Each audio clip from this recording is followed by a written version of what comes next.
RN procession निकाला गया Jahangirpuri C block में, वो बगैर परमिशन के निकाला गया, परमिशन पूछा ही नहीं उन्होंने। दिल्ली पुलिस कमिश्नर का कहना है जब बगैर पुलिस परमिशन के इस तरह का यात्रा निकालते हैं और उसमें हथियार होते हैं, तलवारें होती हैं, पिस्टल होता है, कंट्री मेड पिस्टल होते हैं, पिस्टल होता है, तो फिर ये पुलिस क्या खामोश तमाशे बनकर बैठी थी कि पुलिस गूंगी हो गई थी, अंधी हो गई थी पुलिस? फिर कैसे आपने निकालने दिया बगैर परमिशन के आपके? और उसमें हथियार की क्या जरूरत है? जब आप रिलीजियस प्रोसेशन निकाल, हथियार क्यों रखते उसमें आप?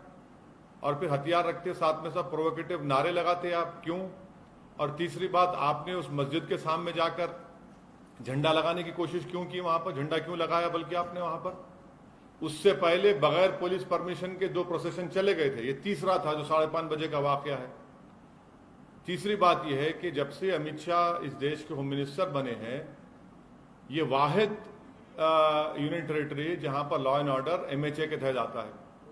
4 वायलेंस हो चुके हैं बड़े बड़े, एक लॉयर्स का पुलिस का तसादुम, दूसरा 2020 का जो प्रोग्राम हुआ वो, तीसरा जो 26 जनवरी 2020 को जो किसानों के आंदोलन सिलसिले में जो वायलेंस हुआ, और चौथा ये जो पुलिस परमिशन नहीं दी, खुद कमिश्नर ऑफ पुलिस कह रहे हैं, तो किस बुनियाद पर आपने उनको इतना बड़ा प्रोसेशन निकालने दिया? और हाथों में 1 नहीं, 2 नहीं, 3 नहीं, 2500 300 तलवारें हैं, हाथ में कट्टा है, पिस्टल है। और ये हम पूछना चाह रहे हैं लोगों से, क्या तलवार और ये तफंचा रखना क्या एसेंशियल रिलीजियस प्रैक्टिस में आता है? क्या ERP है वो? हर जगह पर जहां पर प्रोसेशन जाता है, आप मस्जिद के ऊपर, दरगाह के ऊपर झंडा लगाते हैं, क्यों लगाते हैं भाई? आप बराबर अपना प्रोसेशन निकालिए, मगर प्रोसेशन में प्रोवोकेटिव नारे लगाना, देश में रहना है तो ये नारा लगाना पड़ेगा, मुल्ले काटे जाएंगे, मियां फुला फुला, ये कौन सा प्रोवोकेटिव नारे लगा रहे आप? और दूसरी बात यह है कि जब आपने वहां पर बगैर परमिशन की इजाजत दे ही दी, पुलिस ने इजाजत दे दी, आज कमिश्नर पुलिस कह रहे हैं, आपने 14 मुसलमानों को गिरफ्तार कर लिया, उसमें से कई जुवेनाइल हैं। क्या कर रहे हैं भाई आप? 14 के 14 को पकड़ लिया। और एक लड़का है अंसार, उसका वीडियो है कि कमिश्नर पुलिस नहीं देखते, क्या अमित शाह नहीं देखते, क्या इंटेलिजेंस नहीं देखता? वो अंसार को मैंने क्यों बनाए? वो अंसार तो उस प्रोसेशन में एक लड़का था जिसके हाथ में इतना बड़ा तलवार थी, उसको समझा रहा है कि बेटा ऐसा काम नहीं करना, हम यहां पर मिलकर रहते, भारत हमारा वतन है, अब उसको मैंने क्यों बनाते? वन साइडेड कार्रवाई हो रही है। अब मैं शुरू से कह रहा हूं कि वायलेंस उसी वक्त होता है, कम्युनल वायलेंस, जब सरकार चाहती है। जब सरकार नहीं चाहती, कम्युनल वायलेंस नहीं होता। तो यहां पर भी सरकार चाहती थी कि वायलेंस हो, आपने वायलेंस होने दिया। आपकी नाक के नीचे तलवारें निकल रहे हैं, गाने बज रहे हैं, प्रोवोकेटिव गाने, आपके सामने मस्जिद के ऊपर झंडा लगाने की कोशिश, बल्कि लगा देते हैं कई जगह पर, इस जगह पर भी लगाया गया। 2 प्रोसेशन पीसफुल चले गए, तीसरे में गड़बड़ कैसे होती भैया? तो ये सब चीजें, इसकी पूरी जिम्मेदारी मोदी सरकार पर आ जाती है। और जो दिल्ली का मुख्यमंत्री है वो तो मुसलमानों को ब्लेम कर दिया। अब उनको शर्म नहीं आती इस तरह का बयान देने के, मुसलमानों ने पत्थर फेंके। चुनाव जब आते तो आप सबके वोट लेते, और जब ये मामला आया तो आप दिखाते अपना असली चेहरा। तो दिल्ली की जनता को यह भी देखना है मुख्यमंत्री का, दिल्ली के मुख्यमंत्री का ये दोहरा चेहरा, कि फौरन इल्जाम लगा देते। अरे भाई, वहां पर बगैर परमिशन के जुलूस जाता है, हाथों में 1 नहीं 100 तलवारें हैं, मस्जिद के ऊपर झंडा लगाया जाता है, वहीं से झगड़ा शुरू होता पूरा। सर, लॉ एंड ऑर्डर किसी भी सरकार का वो होता है। दिल्ली में लॉ एंड ऑर्डर केंद्र सरकार के हाथ में है, और कोई भी सरकार ये नहीं चाहती कि लॉ एंड ऑर्डर खराब हो। और दंगे और ऐसी चीजें जो होती हैं वो अचानक से होती हैं, अचानक से नहीं होती। तो अचानक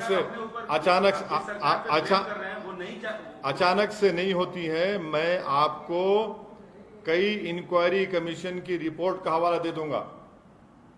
भिवंडी में फसाद हुआ, उसकी इंक्वायरी कमेटी रिपोर्ट देख लीजिए। कई इंक्वायरी कमीशन रिपोर्ट देख लो आप। जब सरकार चाहती है कम्युनल वायलेंस होता है, और हमेशा रिलीजियस प्रोसेशन से ही कम्युनल वायलेंस होता है। जब दिल्ली का पुलिस कमिश्नर यह कह रहा है कि पुलिस से परमिशन नहीं लिया गया, देश की राजधानी में क्या इस तरह का काम होता है? सुनिए, स्लिप ऑफ द टंग नहीं, कोट हुआ है।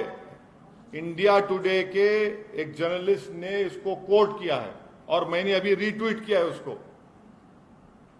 क्या बात है, दिल्ली की राजधानी में आप जुलूस निकालने देते ऐसे ही आप दो? अच्छा चलिए, आपकी बात थोड़ी देर के लिए मान लेते हैं। दो प्रोसेशन पीसफुल गए नहीं गए वहां से, उस मस्जिद के सामने से, तीसरे में गड़बड़ कैसे हुई फिर? क्या दिल्ली की राजधानी में तलवार को लेकर फिर सकता है? अगर वही तलवार किसी मुसलमान के हाथ में आ गई तो एक तलवार आने दीजिए। यहां पर एक नहीं, सौओं के हाथ में तलवारें हैं, कट्टा है, पिस्टल है, मुसलमानों के खिलाफ अनाप शनाप के आप नारे लगा रहे हैं, गाने बजा रहे हैं। अरे रिलीजियस प्रोसेशन है, राम के नाम पे निकाल रहे हैं, और उसमें गाली क्यों दे रहे हैं मुसलमान को? आप किसी मस्जिद पर, दरगाह पर झंडा क्यों लगा रहे हैं आप? क्या उत्तराखंड में आपने नहीं देखा कि दरगाह के ऊपर चढ़कर झंडा लगा दिया गया?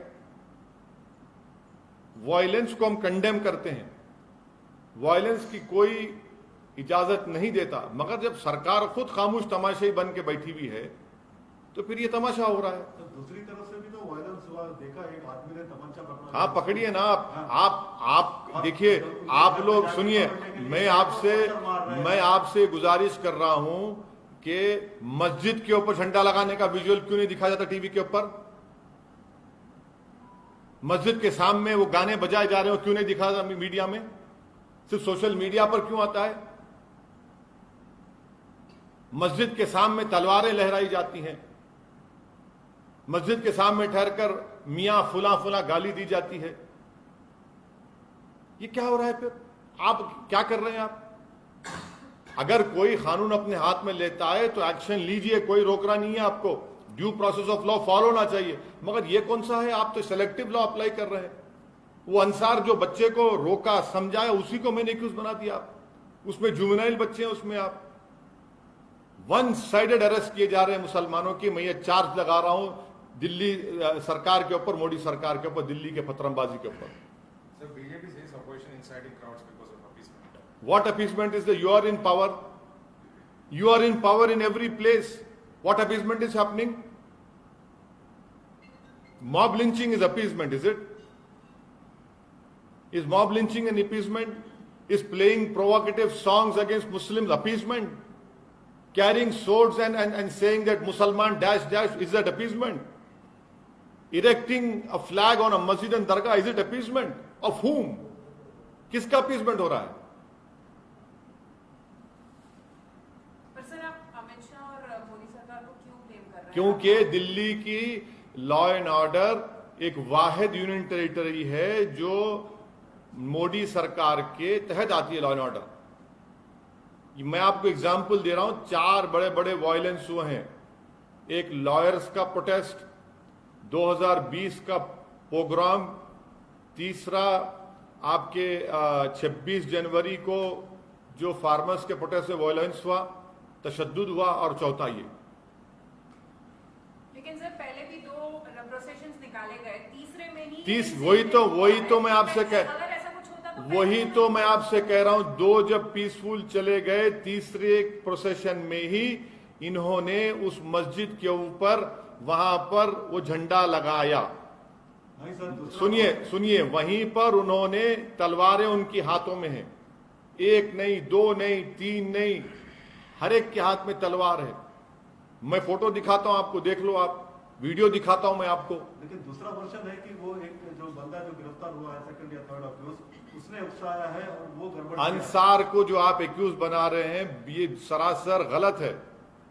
उस लड़के ने कंट्रोल किया वहां पर। मैं अंसार मेरा कोई दोस्त नहीं है, ना मेरे पार्टी का है, ना मैं इसको जानता हूं, मगर सब लोग कह रहे हैं कि वहां के हिंदू कह रहे हैं ना, वहां के हिंदू भाई कह रहे हैं, उसके पड़ोसी हिंदू भाई हैं, वो कह रहे हैं अंसार की इंटीग्रिटी पर, उसके कैरेक्टर पर वो कह रहे हैं। आप बगैर परमिशन के देते हैं और आपकी नाक के नीचे सब चीजें होती हैं और आप ये इल्जाम लगाते एक तरफ। हमारे चैनल को सब्सक्राइब करें और वीडियो सबसे पहले अपने मोबाइल पर पाने के लिए बेल आइकन को दबाएं।